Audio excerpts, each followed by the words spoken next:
Bonjour à tous, nous vous souhaitons la bienvenue dans cette section qui sera dédiée à une introduction sur Ceph, le stockage distribué.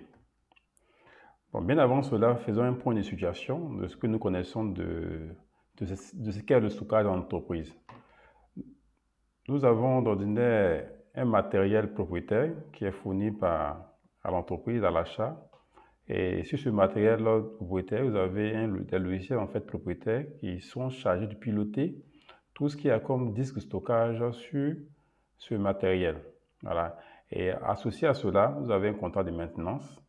Et tous ces éléments mis ensemble ne font que croître en fait le coût CAPEX et OPEX que l'entreprise doit payer à l'achat initial et en termes de récurrent mensuel ainsi qu'annuel. Voilà. Donc, ces différents éléments mis ensemble créent une charge énorme dans le budget des entreprises. À côté de ces budgets, vous avez des solutions de stockage alternatives qui vous sont proposées. Et parmi ces solutions, vous avez des piles de solutions de logiciels qui permettent de pouvoir gérer un matériel standard, piloter le matériel standard que vous avez, peu importe le type de fournisseur qu'il y a, vous pouvez acheter des matériels standards et y déployer par-dessus des solutions de stockage distribuées. Et optionnellement, vous pouvez prendre un contrat de maintenance qui va avec, de manière optionnelle. Partant de ce fait, vous ne faites que diminuer votre charge, les différents OPS et CAPEX au niveau de l'entreprise. Et cela va optimiser votre trésorerie au niveau de votre entreprise. Et donc, parmi ces solutions, nous allons aborder la solution qu'est Ceph.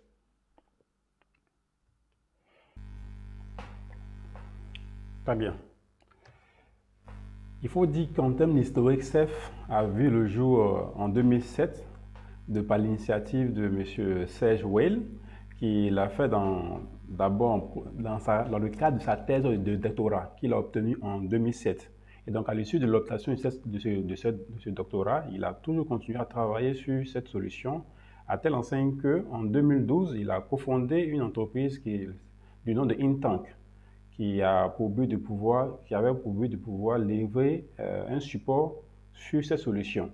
Donc déjà, pour résumer, en 2007, les prémices de Ceph et en 2012, véritablement, la solution prend corps avec une entreprise en bel et due forme par derrière.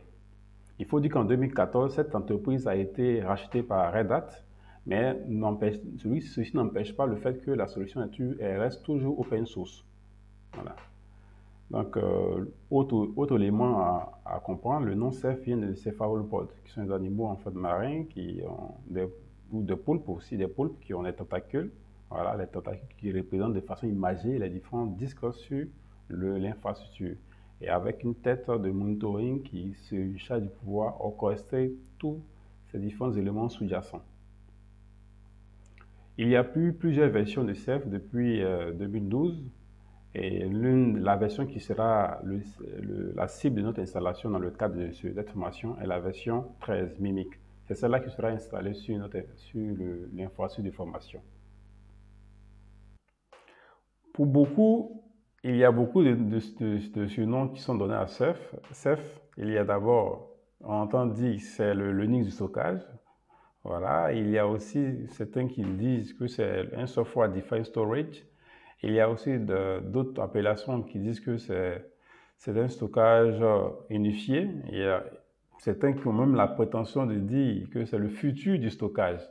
Et ça fait bien rêver et ça n'est pas loin, vu la structuration.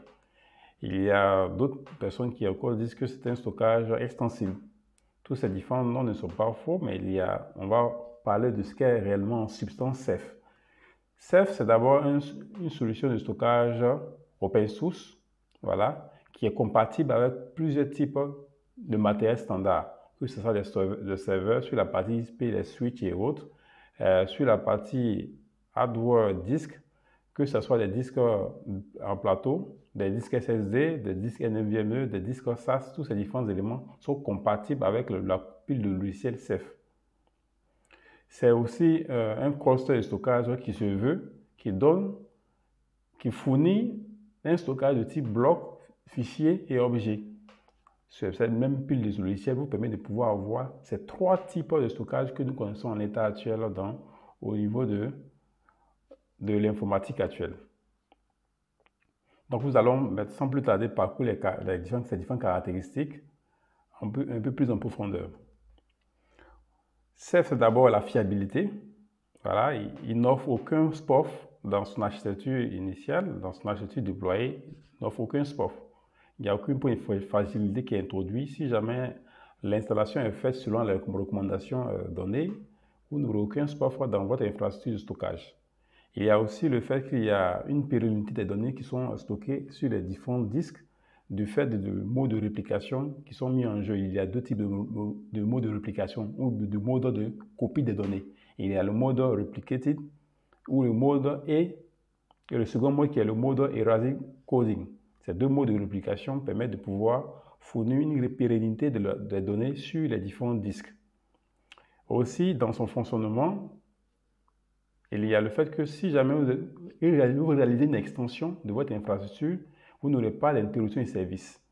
Voilà, la solution Ceph est designée explicitement pour cela.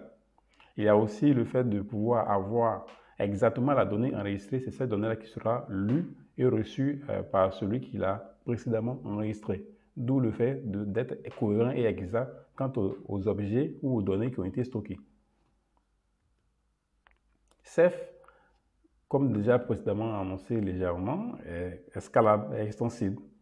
La scalabilité horizontale et la scalabilité verticale, elles sont des éléments qui sont pris en charge parfaitement par Ceph. Et tout cela, encore une fois, sans interruption de service. Voilà, vous pouvez, comment dire, en termes d'infrastructure de stockage, vous pouvez augmenter ou diminuer les différents nœuds du cluster sans que cela ne perturbe le fonctionnement de la plateforme. Voilà. Donc, si jamais vous avez un besoin pressant pour une information quelconque ou pour une action, pour une raison quelconque, vous devez enlever ou retirer les disques de votre infrastructure pour le faire sans que cela n'impacte grosso modo le fonctionnement de l'application, tant est-il que vous respectez les différentes normes d'utilisation. Voilà. Il y a aussi le fait que la plateforme, dans son design, vous permet de pouvoir gérer plusieurs clusters sur plusieurs sites en mode mirroring. Vous pouvez déployer un premier cluster Ceph de stockage sur un data center A et déployer un second cluster sur un data center B. Et vous pouvez, l'architecture de Ceph permet à ce que vous pouvez avoir ces deux clusters en mode mirroring ou en mode réplication. Tout dépend de vous. Il est possible de pouvoir réaliser ce type de configuration avec Ceph. Bien, donc nous allons en parler tout un peu. On va maintenant parler de l'architecture de Ceph. Il faut dire que Ceph, c'est d'abord une couche de piles de logiciels. Il y a d'abord la couche basse qui est formée de ce qu'on appelle le RAIDOS, qui est la couche de stockage distribué extensible et fiable avec un mode de réplication erasic coding ou replication. Voilà. Donc c'est la couche basse de Ceph qui permet de pouvoir avoir toute cette intelligence de distribution, d'extensibilité et de fiabilité. Le RAIDOS. Nous allons y revenir plus tard. Il y a aussi les différentes couches hautes qui sont en interaction ou qui sont en visibilité par les clients externes. Donc cette couche haute-là, ce sont ce qu'on appelle les front-end au niveau de Ceph. Ce sont les applications clientes internes. Voilà, donc tous ces différents éléments, le RAIDOS Gateway, le RDB et le CephFS sont ce qu'on appelle des clients à l'intérieur du cluster. Donc, le cœur applicatif, la couche essentielle de Ceph, est représentée par ce qu'on appelle le RAIDOS. Et ces clients internes sont le RAIDOS Gateway, le RDB et le CephFS. Nous allons les définir, nous allons revenir plus tard, mais il est important de pouvoir avoir cette distinction en tête. Vous avez le RAIDOS qui est la couche basse, qui gère tout ce qui a comme réplication, tout ce qui se fait comme rebalancement des données en cas de défaillance ou d'arrêt d'un disque sur l'infrastructure. C'est le RAIDOS qui s'en charge. Par contre, les clients les clients qui vont consommer ces différents disques ou qui vont pouvoir permettre de stocker, envoyer les requêtes de stockage des disques, en fait, sont ces différents clients qui sont au-dessus. Voilà.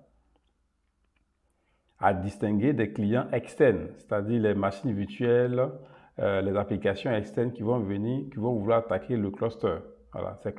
Ces différents clients externes vont attaquer le cluster par les différents éléments qui sont en front-end à ce niveau, le RDB, le CFFS et le Rados Gateway. Donc nous allons maintenant parler un peu plus en profondeur de ce qu'est Rados. Qu'est-ce que Rados réellement? Quelles sont ses caractéristiques? Comment agit-il et par quels moyens? Rados signifie Reliable Automatic Distributed Object Store. Voilà, c'est le fondement applicatif de notre infrastructure Ceph qui permet de pouvoir fournir le service de stockage en mode bloc, fichier et objet. Voilà. Et aussi, il se veut comme étant une couche applicative stable, fiable et hautement disponible. Lorsqu'il est déployé sur les différents nœuds en respectant les différentes consignes, vous aurez une infrastructure qui est hautement disponible, qui peut être extensible, c'est-à-dire lorsqu'il est en mode de fonctionnement, Rados permet à ce que vous puissiez rajouter de nouveaux nœuds ou de nouveaux disques sans qu'il y ait un impact sur le fonctionnement de votre infrastructure. Sans qu'il y ait un arrêt de service du moins sur votre infrastructure. Vous avez aussi le principe de fonctionnement de ce Rados-là qui stocke les données suivant deux modes de réplication. Il y a le mode replicated et le mode elastic coding. Tout dépend de votre besoin et de vos configurations internes. Mais nous allons aussi les expliquer plus tard. Ce qu'est le mode replicated et le mode elastic coding. Nous allons y revenir. Voilà. Et aussi, Rados gère la localisation et la distribution des différentes données sur votre infrastructure. De même qu'il gère encore une fois la réparation, on va le dire ainsi, la réparation des différentes données. C'est-à-dire lorsque vous avez une perte de disque sur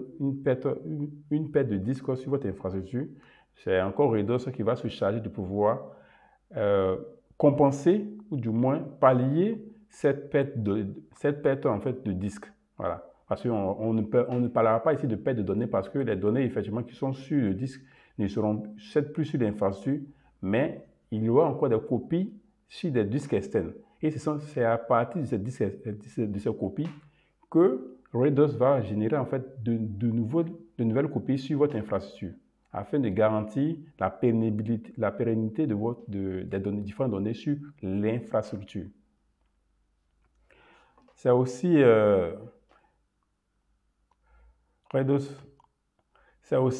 plusieurs composants logiciels qui composent Rados. Voilà. D'un point de vue logiciel, Rados est composé de plusieurs démons. Le démon Ceph Monitor, le démon Ceph Manager et le démon Ceph OSD. Qu'est-ce que le Ceph Monitor? Ceph Monitor, donc je reprends encore une fois, Rados est composé de ces trois composants logiciels. Voilà. Il y a le moniteur. Le moniteur gère tout ce qui concerne l'authentification sur la plateforme. Voilà. Et gère aussi l'emplacement des différentes données, les règles de gestion. C'est aussi le point de coordination de l'ensemble des différents composants sur votre cluster. Donc, sur le cluster, lorsqu'un cluster est en état de fonctionnement, toutes les requêtes, tous les différents nœuds auront comme élément de management le moniteur. C'est ce moniteur-là qui va gérer l'état de santé du cluster. Voilà. À côté de cela, vous avez le manager qui est en charge de pouvoir collecter les différentes métriques de santé de la plateforme. Il ne fait que collecter ces différentes métriques et permet de pouvoir les exposer à l'administrateur afin qu'il puisse savoir l'état de santé du cluster.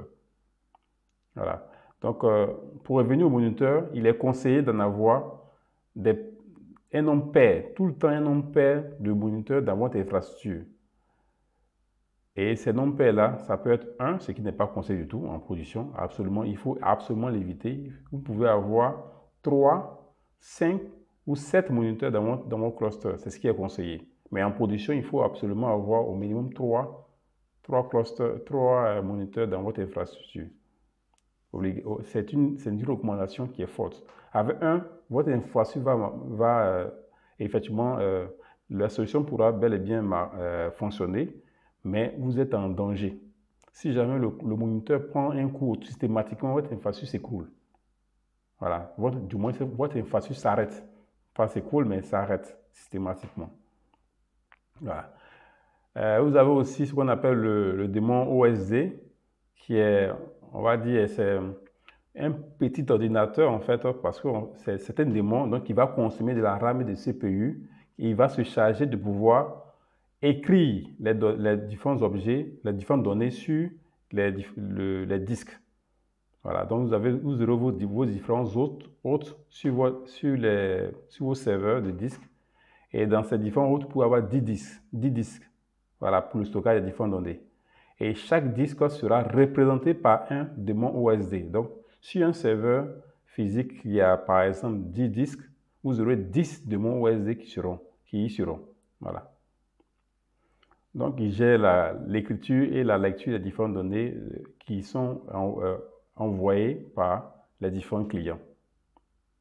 Donc, c'est encore ce même démon OSD qui va se charger de pouvoir savoir quels sont les différents nœuds qui sont actifs sur le cluster, de sorte que si jamais il y a une paire de disques, il va, suivant l'instruction qu'il va recevoir du moniteur, va se charger de pouvoir gérer la réplication des différentes données sur les autres nœuds qui sont encore actifs dans le cluster pour compenser la perte d'un OSD donné, d'un OSD ou d'un disque. Il faut faire la différence entre un autre d'OSD qui est de façon imagée, qui peut être une machine virtuelle qui a des disques qui y sont plugués, ou soit qui peut être un serveur qui a plusieurs disques physiques qui a plusieurs slots de disques.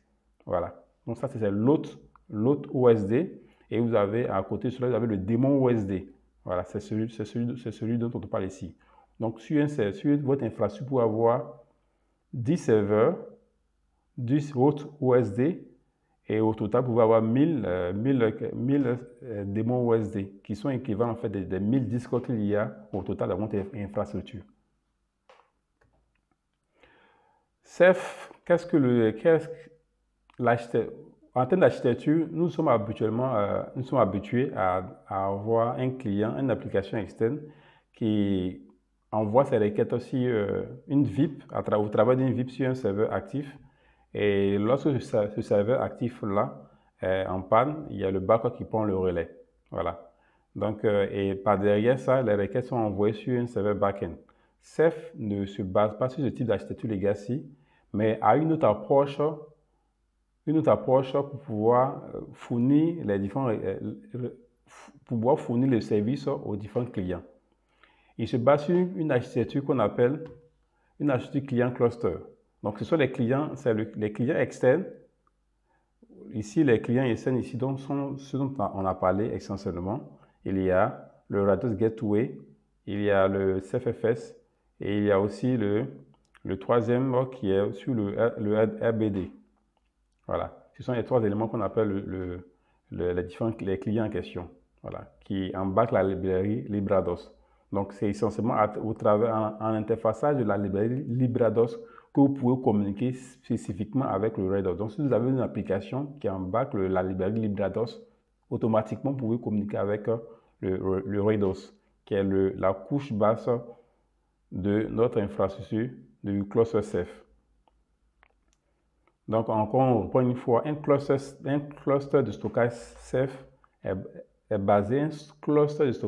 basé du moniteur, d'un manager, voilà, et des différents démons OSD.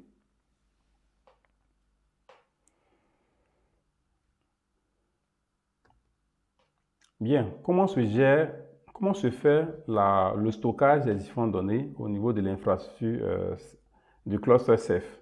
Ce qui va se passer lorsque un client, une application veut stocker une donnée ou un objet sur votre infrastructure, il faut parler d'objet, voilà. Ce qui va se passer, il reçoit d'abord la cartographie de la distribution de votre infrastructure en premier lieu. Et lorsqu'il reçoit cette cartographie de distribution sur votre infrastructure, en second lieu, il va compiler cette carte avec les données qui y sont à l'intérieur. Il va compiler la carte et partant à l'issue de la compilation de cette carte-là, il saura exactement où il doit localiser et où il doit stocker ces différents objets.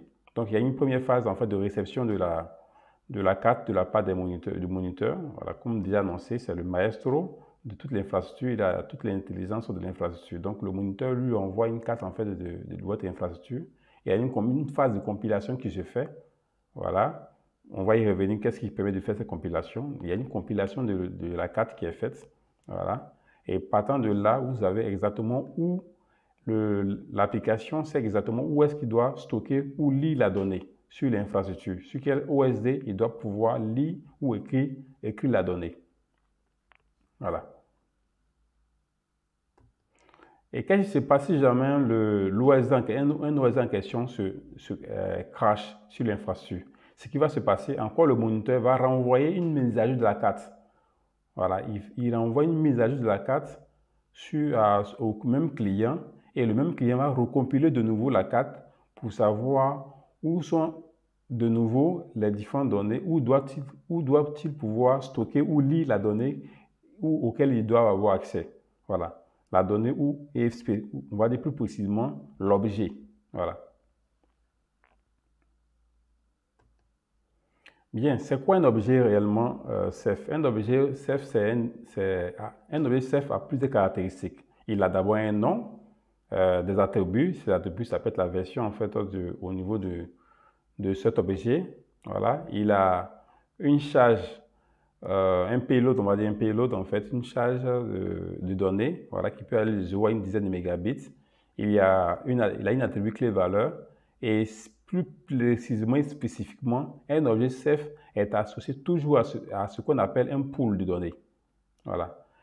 Donc, il y a plusieurs objets Ceph qui sont un objet Ceph est toujours associé à un pool spécifique, tout le temps, toujours. Donc, il est important d'avoir cette notion-là. Les objets sont associés à ce qu'on appelle un pool. Et donc, comment fonctionne, comment Ceph gère effectivement ces objets au niveau de l'infrastructure? Comment Ceph ou Rados en fait gère les données? D'abord, en un premier temps, il peut y avoir plusieurs types de données. Ça peut être un fichier, ça peut être un film, ça peut être une image. On prend le cas d'un film par exemple. Lorsqu'un film qui peut peser plusieurs gigas, 2, 3, 4 gigas, lorsque Rados reçoit la requête de pouvoir stocker cette donnée-là, ce que Rados fait, il va fragmenter cette suite numérique, parce qu'effectivement, nous sommes dans le monde numérique en fait. Il va fragmenter cette suite numérique de données en plusieurs éléments qu'on appelle objets. Donc, il y a une fragmentation de cette donnée-là en plusieurs objets, et ce sont ces objets-là que Rados va manipuler. On n'est plus à l'état des données, nous sommes à l'état maintenant d'objets. Donc, ces objets qui ont été fragmentés seront associés, vont être mis dans un pool. OK, sera associé à un pool spécifiquement. Donc, chaque objet sera associé à un pool. Et partant de là, lorsque l'objet est associé à un pool, on va dire c'est comme la famille auquel il appartient. Donc, définitivement, un objet est associé à un pool. Et partant de là, lorsque cette association est faite, il y aura une fragmentation du pool en ce qu'on appelle un placement group. Et c'est dans ce placement group-là que vous aurez les objets. Voilà. Donc, cet objet-ci, par exemple, il est dans ce pool. Celui-ci, il est dans ce pool, ainsi de suite. Et partant de là, il y aura une fragmentation du pool en ce qu'on appelle un placement group. Et c'est à l'intérieur que vous aurez vos différents objets. Et partant de là, ce placement group, qui aura plusieurs objets, va maintenant être copié par plusieurs fois sur l'ensemble des OSD.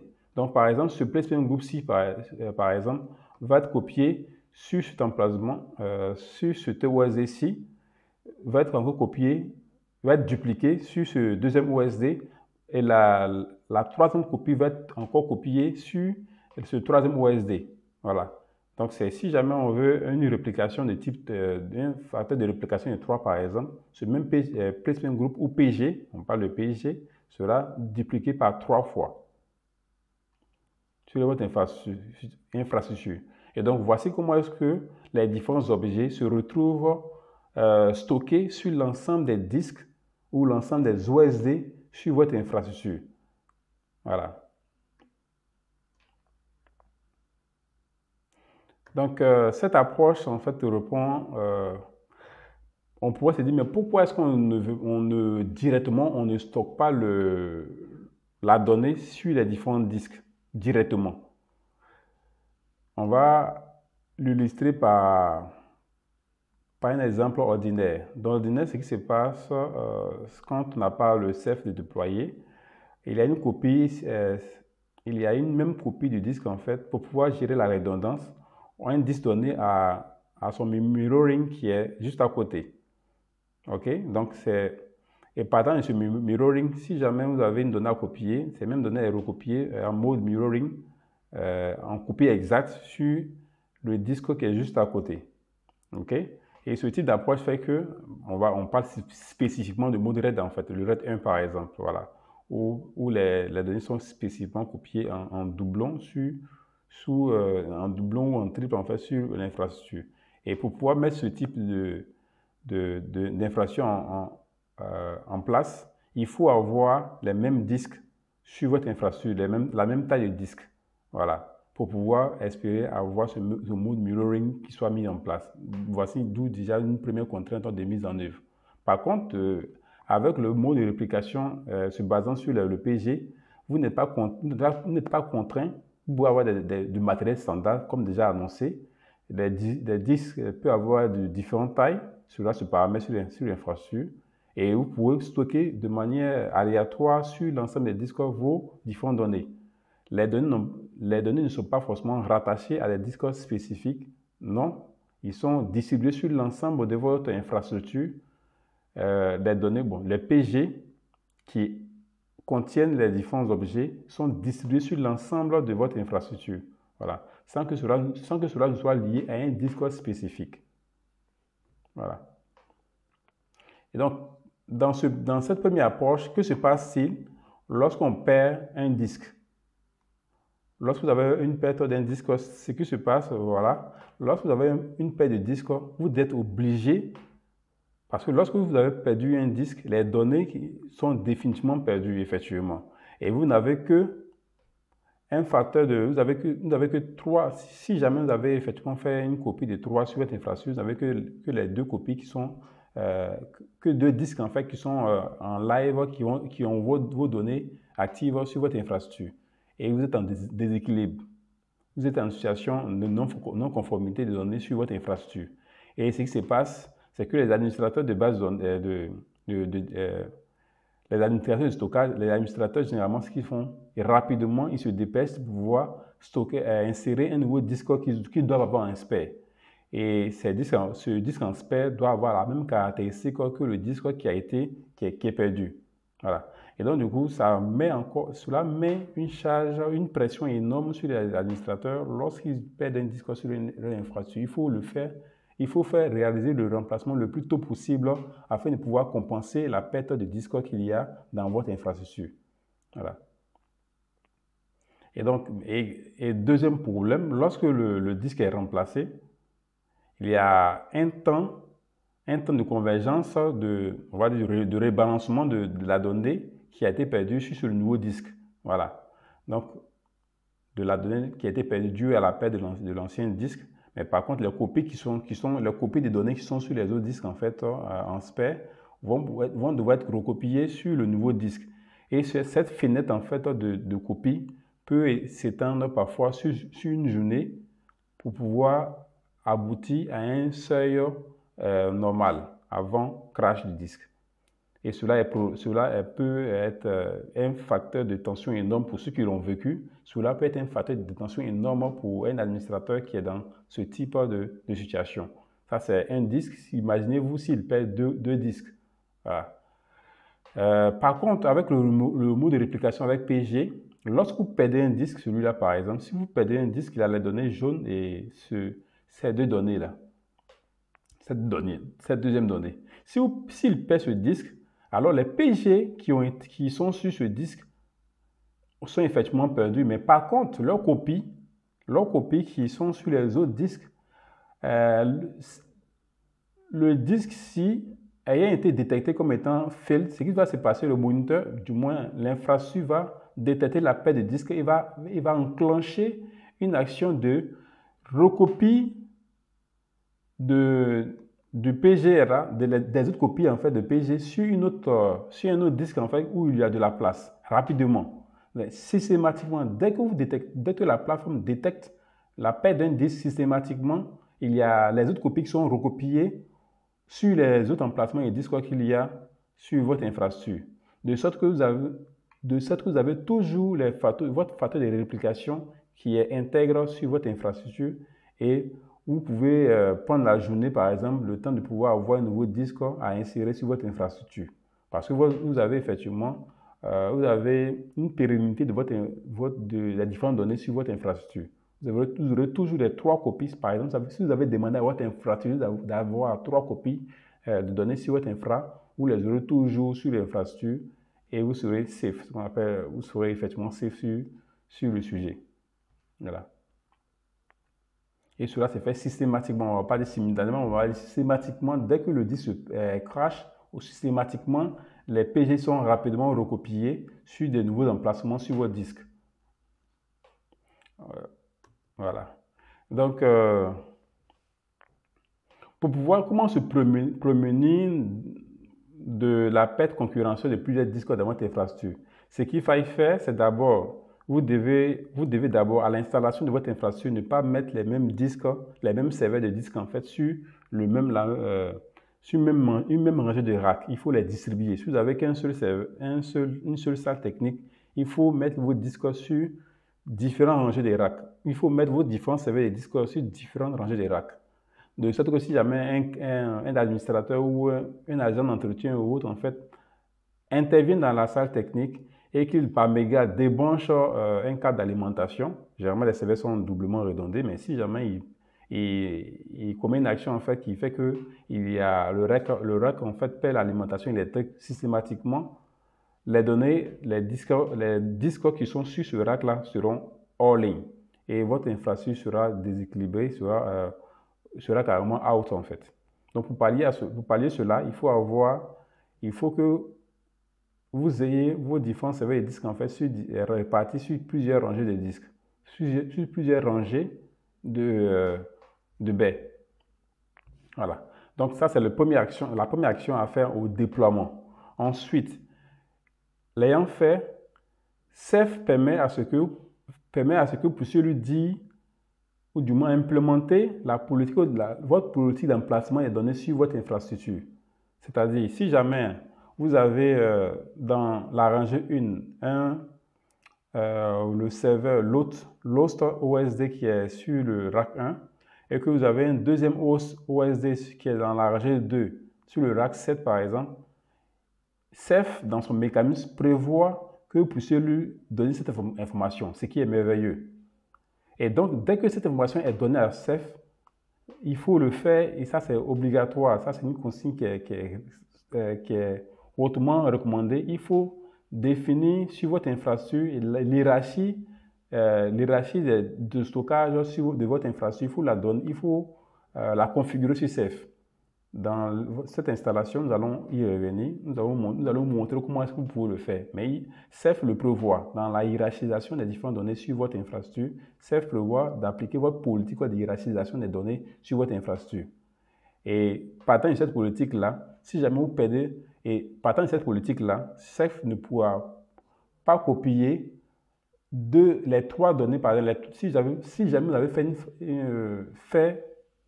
si vous avez défini un facteur de réplication de 3 par exemple, Ceph ne va jamais copier 3 fois la même donnée sur la même rangée de racks.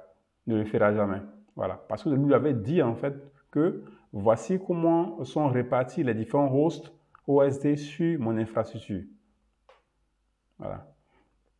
Et donc, pour pouvoir respecter cette hiérarchie de données, on se demande mais comment est-ce que le RAID host, à partir de quoi le RAID host réalise cette action.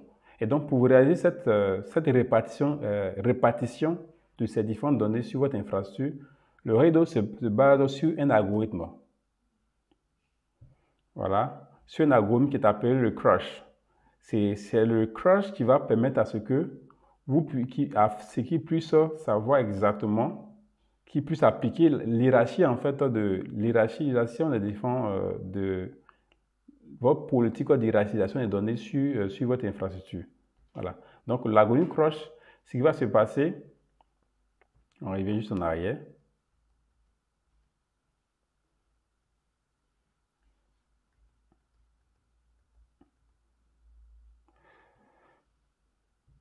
Donc,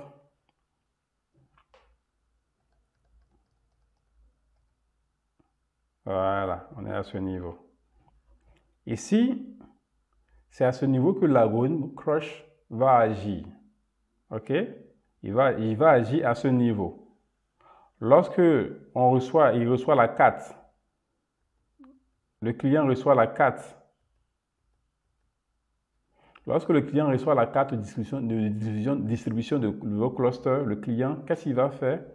Il va prendre le PGID, OK, plus l'hierarchisation de votre cluster là, qui va compiler.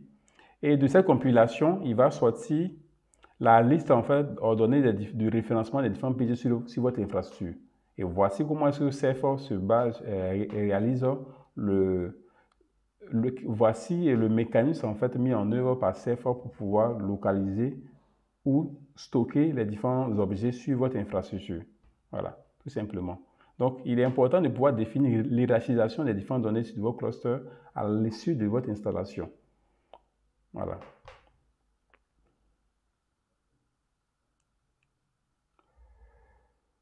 Ok.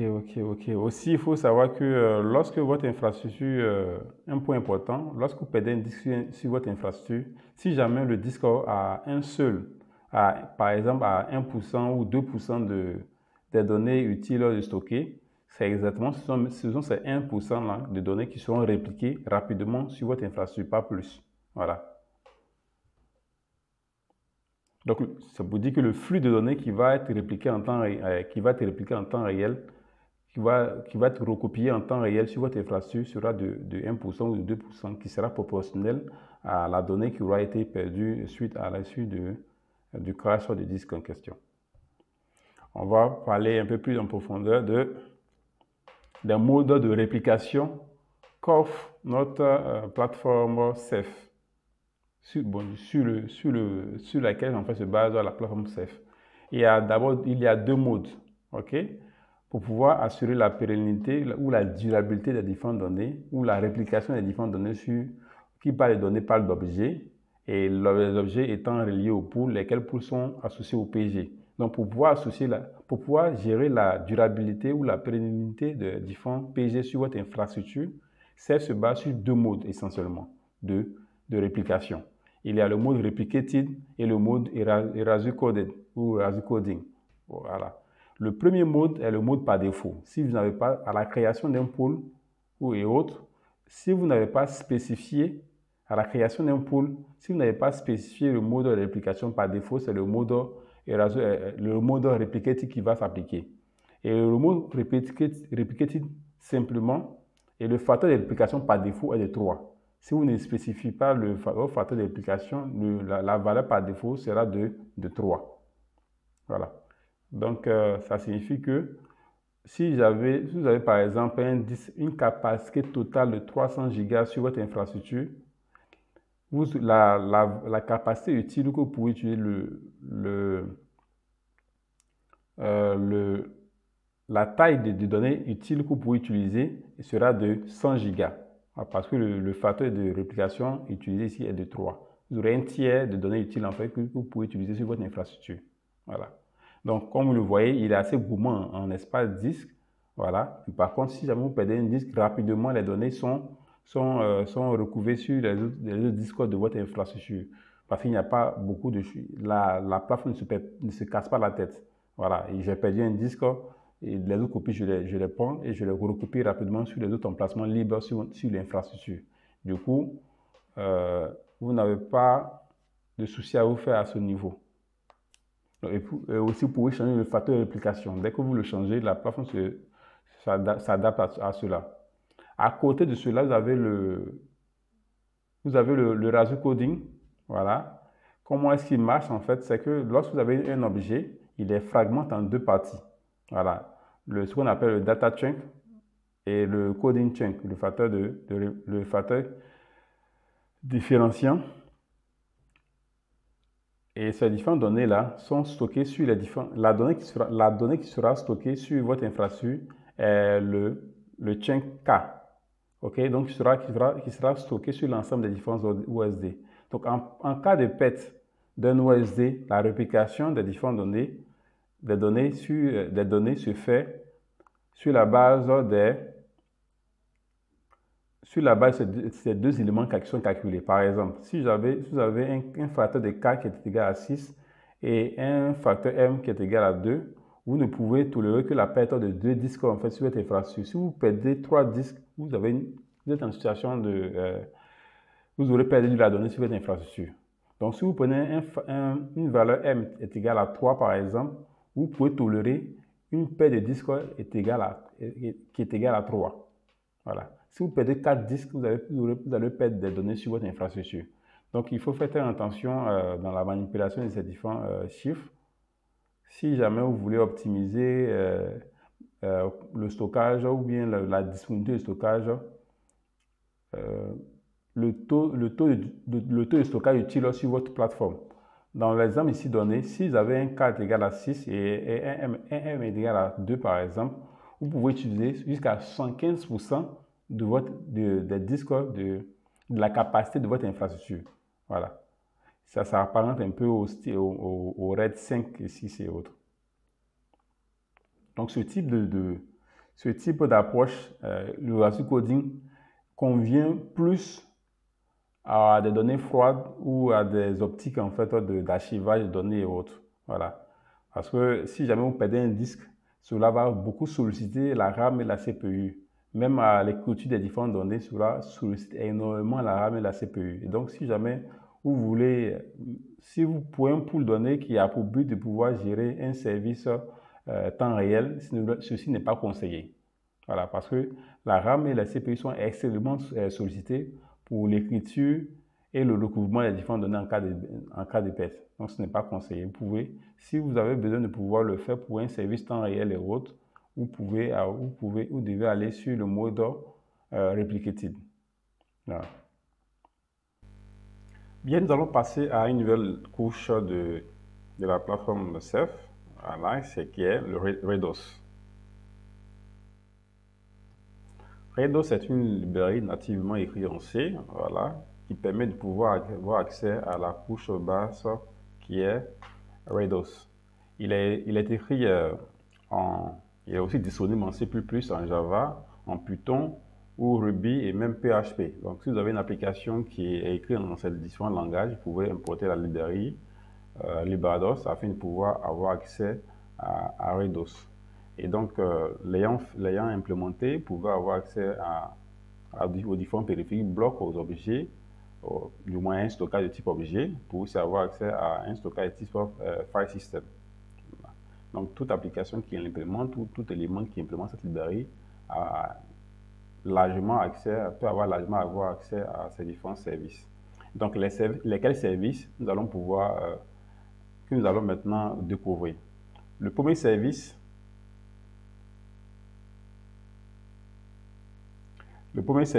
qui est, avant de pouvoir, ces différents services sont le RGW, le RBD et ainsi que le CFFS. Donc, nous allons passer au premier service à découvrir, le RADOS Gateway. Bien.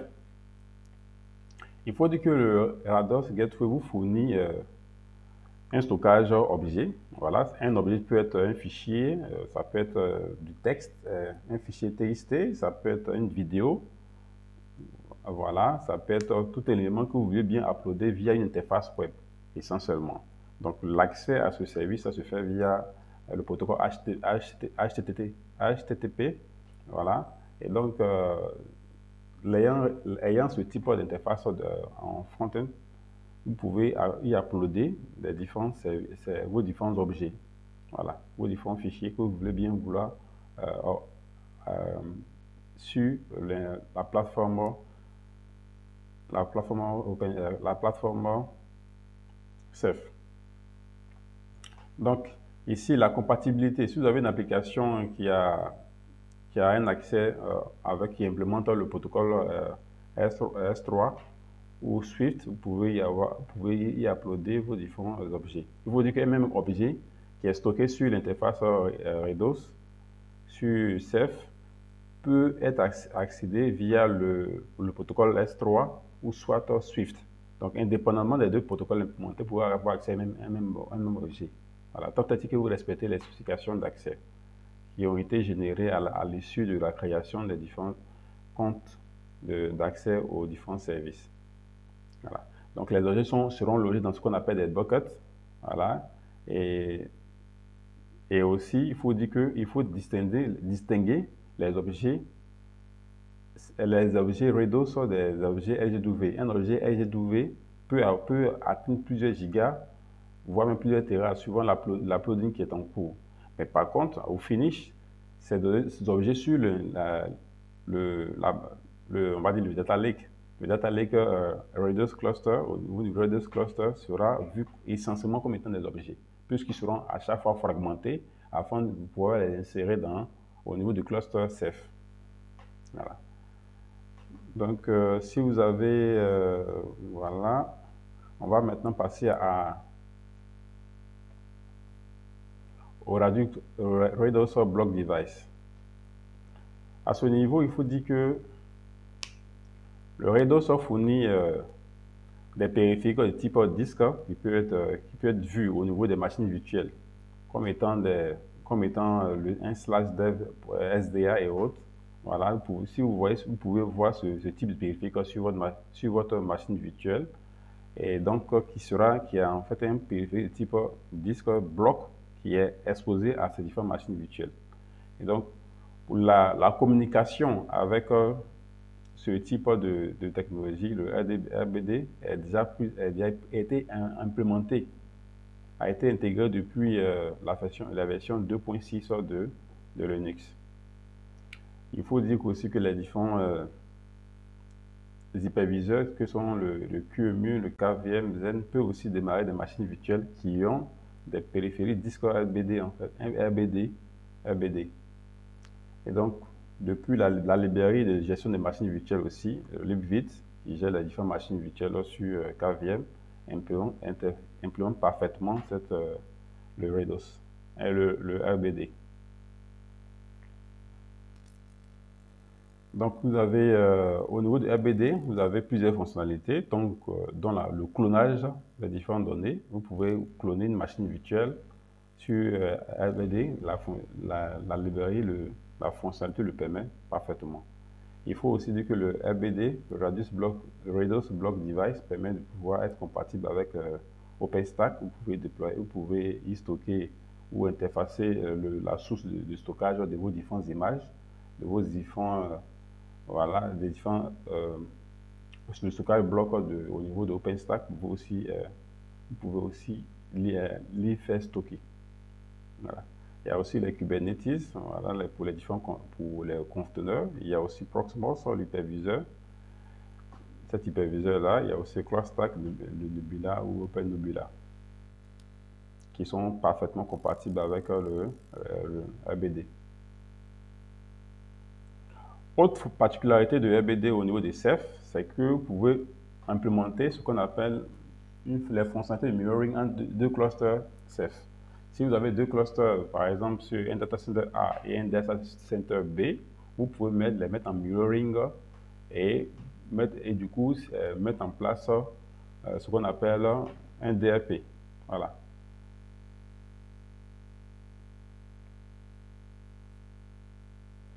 Passons maintenant à CFFS. Au niveau CFFS, c'est un système de fichiers distribués. Donc, sur le réseau, vous pouvez monter un même chemin d'accès, un même périphérique sur plusieurs clients. Et donc, partant de là, ces mêmes clients peuvent créer leurs différentes données sur le périphérique disque. Un système de fichiers, c'est un peu comme sur ce qu'on a sur Windows, qui partage simplement qui, de par le disque qui est inséré, va mettre en visibilité des différents répertoires et lesquels répertoires, sur ces différents répertoires, nous pouvons stocker nos différents fichiers et autres. Donc, c'est un peu pareil. Donc, avec Ceph, vous avez un serveur de metadata qui est déployé, qui va pouvoir fournir l'ensemble des métadonnées, les noms de fichiers, les schémas d'accès aux différents clients. Et dès que ces différentes informations sont disponibles au niveau des différents clients, l'accès direct à la donnée est fait sur l'OSD. Voilà. Donc, vous pouvez, quand bien même qu'il y ait des évolutions sur l'infrastructure, changement d'OSD, mise à jour et autres, vous ne serez pas, la plateforme, le CFFS en fait n'est pas perturbé par ces différents changements. Bien évidemment, en se basant sur la stabilité du Rados.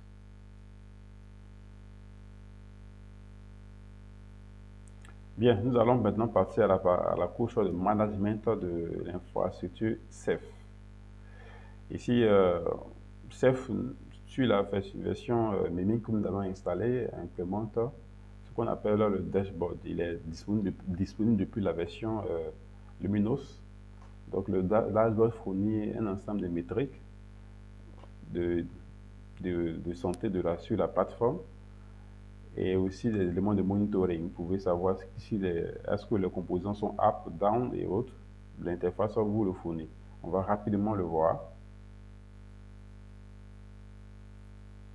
Voilà, c'est un login d'accès à l'interface. Donc, c'est au finish vous pouvez, voilà, on a, comment est-ce qu'il se présente, le moniteur 1, 2, 3. Dans une première phase de notre installation, nous allons démarrer par un seul moniteur, mais au finish, vous aurez ces 3 moniteurs qui seront installés. Vous aurez 2 hosts, 3 OSD, 3 autres OSD, et c'est sur ces OSD là que vous aurez vos différents disques qui seront insérés. Donc, vous pouvez dire par exemple, ça c'est un hôte physique, et dans ce hôte physique, dans cette machine physique, vous avez vos différents disques qui y sont plugués. On peut imaginer qu'il y a par exemple 20, 50 disques qui sont dans ce hôte physique et qui seront vus comme étant des OSD. Ces OSD 1, 2, 0, 1. Pareil, sur ce deuxième serveur, sur le deuxième OSD qu'on a accepté appeler OSD en fait. Host OSD, vous pouvez changer de nom. Et à l'intérieur, vous avez ces différents disques qui y sont. Voilà. Donc, à l'issue de notre formation, vous aurez, dans le plat de formation, on aura à déployer 3 OSD qui, chacun d'eux aura deux disques de plugués. Dans votre environnement, ça peut être parfaitement différent. Voilà. Ok, donc sur le moniteur 1, on va plutôt installer les services de MDS, voilà, le Metadata Server, nous allons l'installer. Nous aurons aussi le MGR, le manager. Nous aurons aussi le moniteur, voilà. Nous aurons aussi le LGW pour la gestion du Rados Gateway. Donc, voici en avance en prélude ou en termes de, on va dire qu'on s'est spolié en fait. Spoiler, voilà, on vous montre plus ou moins qu'est-ce qui sera fait à l'issue de la formation. Voilà. Donc, en termes de pools, voici les pools qui seront créés, les différents pools qui seront créés par défaut. Comme déjà annoncé, c'est le replicated qui est implémenté qui sera implémenté sur ces différents pools, mais nous allons aussi voir comment créer aussi en fin de formation, nous verrons comment créer un pool qui implémente le mode de réplication de type Erasing Coding. Nous allons le voir. Donc, on est bon. Voilà, les différents placements du groupe. Sur chaque pool, voici le nombre de placement group qui a été créé. Voilà. La valeur des réplicas, comme déjà annoncé. On a un facteur de réplication de 3 qui est appliqué vu que c'est de type replicated qui a été implémenté sur ces différents pools. Donc, vous pouvez avoir plusieurs pools dans une même infrastructure Ceph et y appliquer le type de réplica que vous voulez avec le nombre de valeurs de réplication. Voilà. Donc, pour la partie block image RDB, voilà, on a créé un, vous l'avez déjà vu. CFFS, pareil. On a créé un metadata, un pool pour les metadata et un pool pour ce qu'on appelle pour les données. Voilà. Donc, on va ainsi revenir, on revient. Donc, voici ce qu'est la plateforme de management de visibilité 360 de votre infrastructure. Ceph vous le fournit et vous le met à disposition. Voilà. Très bien.